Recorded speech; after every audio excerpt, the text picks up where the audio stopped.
Hello everyone and welcome to the Great Guild Wars 2 Countdown. There are only 47 or 44 days remaining till the launch of Guild Wars 2. We're going to be talking about a couple of quite small questions today, really. I've spent pretty much all day, honest to God, doing the next lore episode, which will be, drumroll, out tomorrow. So yay for that. I hope you guys enjoyed it. It's coming a little bit earlier than 2 weeks' time, which is great, hey, and we'll actually finally be getting on to the actual prophecies stuff, like the really meaty Flameseeker prophecy stuff. So in any case, that'll be out tomorrow. I've kind of been working on that. It's now 9:10 and I just want to quickly crack out a countdown thing before going to bed and finishing up on it tomorrow. The footage in the background comes from Milk Manza, so thank you very much to them. Apparently it's some funny Asura stuff. I haven't seen it myself yet, but there you go. Thanks very much for that. And the little topic for today is the fact that Guild Wars 2 has no kill stealing, and it actually encourages cooperative play by giving everyone their own instance loot and resource nodes. It's actually a really cool thing about Guild Wars 2 that it's so simple. I'm shocked that it took this long for MMOs, or I suppose there's probably an MMO out there that's done it before, but a big releasing MMO to actually do something like this that gives everybody credit. If you've done a bit of damage to the damn thing, then you get some credit, you get a chance to loot. There's no hanging around camping at stuff to spawn, and you don't have this negative approach when seeing other players around in the area. You actually are happy that there are other people there and that you can be sociable and you can play together and you can do cross-profession combinations off of one another, and that's all perfectly fine. It's weird to me that a lot of MMOs will have all these things, these mechanics in them that mean kill stealing is a thing, and then they'll have other mechanics to try and counterbalance it, like, oh, but if you're in a party you'll get extra experience and you'll get extra this and extra that.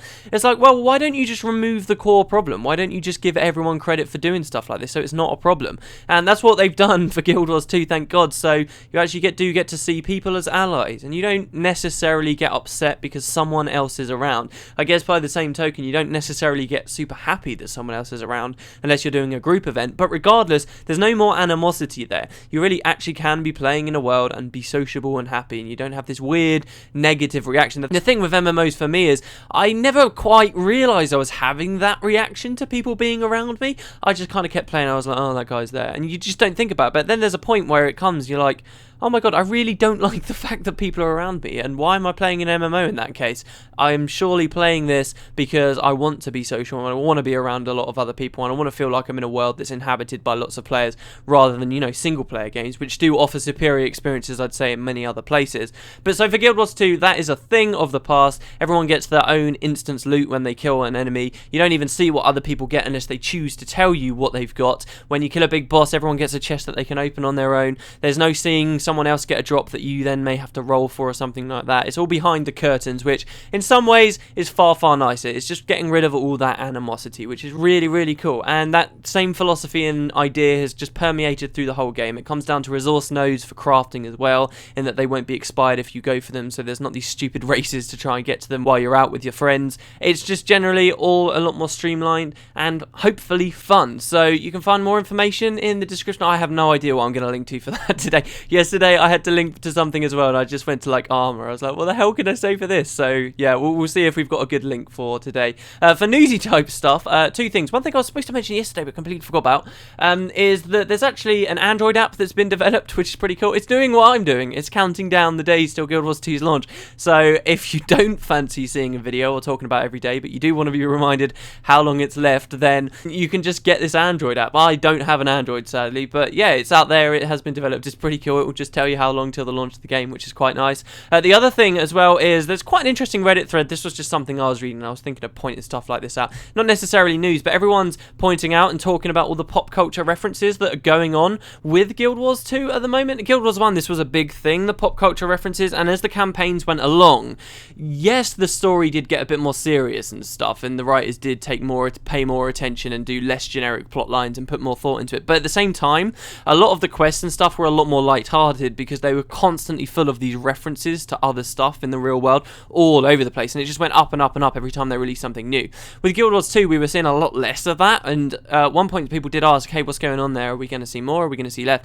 And I guess because ArenaNet wanted to be a bit more serious now, they have toned down on it from the levels it was at during Nightfall and Eye of the North. However, I mean, in Nightfall, for example, I was reading, because I'm doing one of even later summary videos today, I was writing it out, and there's like a really kind of important character out in the realm of torment. It's like this tortured spirit, and he's talking about what had happened before he died, and it's all quite dark and doom and gloomy, but his actual lines of dialogue that he's got is just a reference to a song, and it's just so weird. That was going on all the time in Nightfall, and it was just always there. But for Guild Wars 2, as I say, they've kind of cut back on it, and for a while it seemed like there wasn't going to be much at all. But if you go to this Reddit thread, there will be a link in the description. Just everyone's found so many different things. It's really actually quite cool. So it's still there in full force in Guild Wars 2.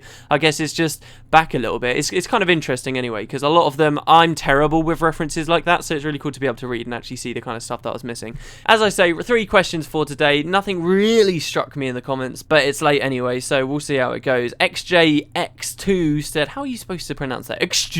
Said, I hear in all your videos now that you're disappointed, ashamed, or upset. I'm wondering how far this goes. Do you still like the game? Constructive criticism is awesome, but there doesn't seem to be much you mentioned you like. I do like a lot about the game. I had a comment like this a while ago. It's quite funny. I either get people telling me I'm a complete fanboy or that I don't like it at all, and it's quite hard to hit the middle ground. I do like a lot about the game. I mentioned a lot in the last episode about the cutscenes, and that is honestly because I am quite disappointed with them. A lot of people did turn around and say, oh no, I'm happy, I think this looks fine. I think it's going to be a bit too disconnected. It comes down to, admittedly, how much those cutscenes are being used in Guild Wars 2, and I perfectly understand that, but I feel like it's not going to take much for me to feel like it's too much, and it is the primary way that they're going to be telling the story, so I've got my eye on it at least. I will be happy to be proved wrong. Maybe when I get in game, I'm in my level 40 personal story stuff, and it's just natural and it's seamless and I don't care about it and it's cool. Hopefully that will happen, but I just point out these things every now and then because I think we should point them out. Definitely, Guild Wars 2 isn't a perfect game. I think the worst thing that could happen to it is people get overhyped, and I'm a little bit worried about that for this game too. People always get overhyped these days. It's crazy, and you just need to sit back a tiny bit and just kind of accept that it might not be the be-all and end-all, because it's in those situations that a perfectly good game will then end up tanking and get worse reviews than it actually deserves. It was quite good, but it just didn't match the hype. One of my favourite games when I was younger, this is slightly off topic, but was this game called Azuric, which was an Xbox launch title, and that had so much hype out in the media that the game totally tanked when it came out because it wasn't what people were expecting. But me, I hadn't been a part of that. I just picked up this game at the local shop, came and played it, and I loved the hell out of it. I couldn't understand why people didn't like it that much. It is a dangerous thing being overhyped, and anyway, I just like to moderate myself a little bit, so that's why sometimes you'll see me complaining about stuff. But yes, there is a lot I love about Guild Wars 2. I wouldn't be doing a Guild Wars 2 channel like this if I wasn't absolutely obsessed with the game regardless. The next question, the real first question I suppose, is from Sir Fletz Hock. If I could say that really badly, and that could sound like a bad name, that's a bad name. In any case, it says, I've been watching your questions and answers for a while, and one question has always stayed on my mind. Do you think some mobs in the game will lay down combo starters, and then you as the player can shoot through them? Say the poison cloud that your enemy lays down to get an effect, because I think that would be a really cool feature and potentially lead to some very interesting boss fights. This doesn't happen. You can't combo off of fields that your enemies lay. I think that was mostly established though with PvP in mind.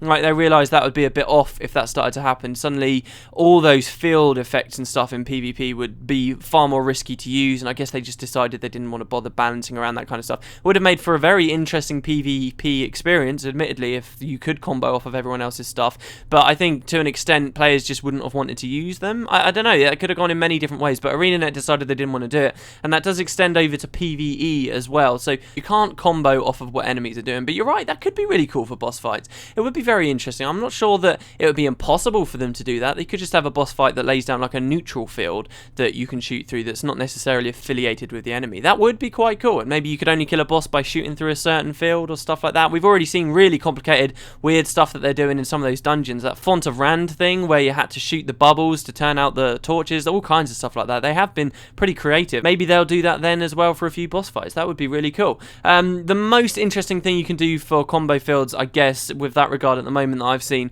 is if you're playing as an elementalist, what's quite cool is you can lay down, like, say, a field in one element, say a firewall, let's go totally bland, a firewall, and then you can change to earth attunement and start firing rocks through that firewall, and they will be set on fire. So you can combo off of yourself and obviously your allies, but enemy stuff, sadly, no. It's an interesting thought, though. I did quite like that idea. Electric Gorilla 85 said, will there be an option to return to character selection screen instead of having to to log out every time. Yes, this is going around that it is, and I did hear somewhere, I'm so sorry that I can't give you a source, but this was going around. I remember reading this. You can do it. It's funny that in Guild Wars 1, this wasn't available for ages, and then finally they added it and we all loved it, and now Guild Wars 2 doesn't seem like it's going to launch maybe without this. It might be in the next beta hopefully, but it will be there. I'm sure I've heard somewhere that that is actually happening, so don't worry about it. I think I may have even heard somewhere that in some weird way it's already in the game. You just got to like log out in an oddish way. I'm not sure, but yes, it will be there, so don't worry about that. But I have found myself missing that too. I really have. The last question is from Weber Stales, who says, how do you feel about Kekai Kotaki leaving ArenaNet, if you care at all, and how much of an impact do you think it might hold on the artwork or direction of Guild Wars 2 in the future? They do have plenty of good artists still, but his job was a lead concept artist, I believe. Hopefully they get a good replacement for him. Yeah, I mean, this was kind of big news. He kind of crept up, didn't he, as being this... I think he did kind of start his early career there at ArenaNet. He was there pretty early in his life, but he did become a fantastic artist. He was a fantastic artist, won a lot of awards and stuff, and he did do some really, really awesome stuff. I'm not sure how much it will impact Guild Wars 2. I know that I think the last time he was directly doing textures or assets for a game was in Prophecies. He was like doing terrain textures and stuff, but after that it was mostly just concept art. Guild Wars 2, obviously ArenaNet are pushing this idea that they've been really close to their concept art a lot. I would tend to agree that they have been pretty close at mimicking it, and it has had quite a significant impact on the look and feel of the game, with the painterly style and all that. But even though Kekai was quite an influential guy, it seems, in the studio, I'm not sure how much him leaving will really affect things. I'm not expecting much of a change at all. It's not like they've swapped all of their artists or anything like that. There's not really that much to say here. I mean, he left on good terms, and obviously people leave companies, it happens. It was a bit of a weird time to leave ArenaNet, right before the launch of the game, but hey, I'm not an artist and I don't work in the industry. Maybe that kind of thing's common. I wouldn't read into it too much. I will obviously see once the first expansion or whatever comes out for Guild Wars 2 if things have changed much, but by then we're not going to be able to say about it, are we? So yeah, but this was a bit of news that I kind of wanted to answer the question just to make everyone aware as well. Yeah, one of the lead concept artists that was very talented man did leave ArenaNet quite recently. But there you go, guys. That is the Great Guild Wars 2 countdown for today. Thank you very much for watching, and I will see you tomorrow. God, the days are dragging for me a little bit now. Jesus, we're still only in the 40s. I do want release. Yeah, I'll see you tomorrow for the lore summary. I hope you guys enjoy it. I've had a lot of fun making this one. It's kind of different, so we'll see how it goes.